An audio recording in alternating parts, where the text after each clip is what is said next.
The hardest questions always come from your own children, as any parent will tell you. So my 12-year-old, soon to be 13, Matty, has written out some questions that he's refused to tell me beforehand so that he can do me a proper interview. Where you go, Matty? Firstly, what do you think your greatest achievement as an MP is? Oh, thank you. Probably getting £20 million a year extra for East Midlands ambulance services, because what we found when I became an MP was that people were having to wait a very long time for an ambulance to come. There weren't enough paramedics, there weren't enough ambulances, and people in High Peak were literally dying waiting for an ambulance to arrive. So I did a debate in Parliament, really pushed ministers on it and worked with the ambulance service to get that extra money in. So now those waiting times have gone down, and I hope that lives have been saved. Okay, thank you, very nice. And secondly, if you could change one law in the UK, what would it be? Oh, that's a hard one, Matty. Thank you so much for that.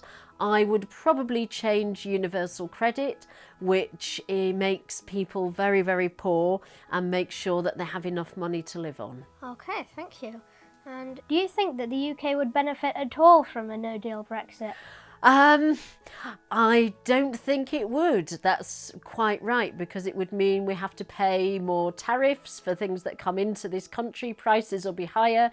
We have to pay to go abroad in visas, and people can't go and live abroad if they want to, which I know is something that's very important to a lot of young people. They want to be able to travel. So a no-deal Brexit would be really difficult for our economy and for all of us. What would you say to someone who said that they would vote for the Conservative candidate? I would ask them if they would look at what the Conservatives' policies are, and when they say they will get Brexit done, it actually means that they're going to be arguing about it for the next year, and we're going to be facing another cliff edge of a possible no-deal Brexit by next year. That's taken a lot of people in, unfortunately, but also that the Conservatives have no costed plan to put the money back into our public services that we need, and they're not prepared to tackle our growing levels of poverty. When people look at those policies, they often decide to think again. On a scale of 1 to 10, how much do you think you have changed the High Peak in a positive way? Wow. Well, in just over 2 years as an MP, it's difficult to change an enormous amount.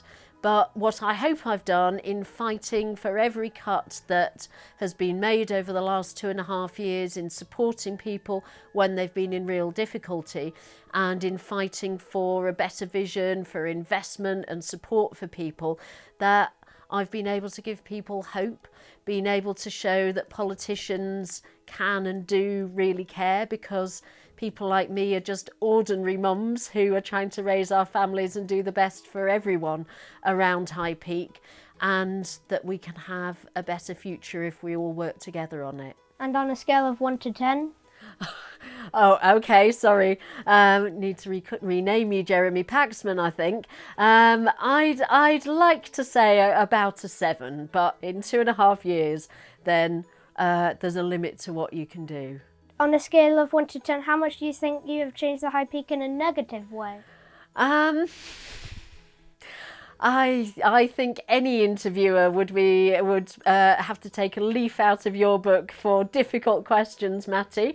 In terms of negatives, I've tried not to be negative at all.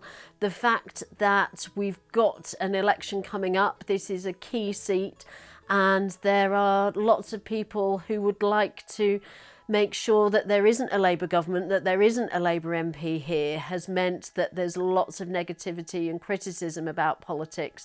I've tried to rise above that, but it's really difficult to do, and you just have to take the negatives with the positives sometimes. So you're going to ask me exactly on the scale. I would hope that I haven't impacted in a negative way at all. On a scale of 1 to 10, how do you think your chances are of winning the next general election? Well, High Peak is a really marginal seat, so at the moment our chances are about 50-50. And it's going to be a massive difference between having a Conservative Member of Parliament here or with having a Labour Member of Parliament. I hope that I can convince people by what I've done while I've been an MP and the positive vision I've got for the future, but it's going to be on a knife edge again on election day, and we'll just have to see. And finally, do you want a biscuit? Thank you very much, darling. You know that I never say no to a biscuit.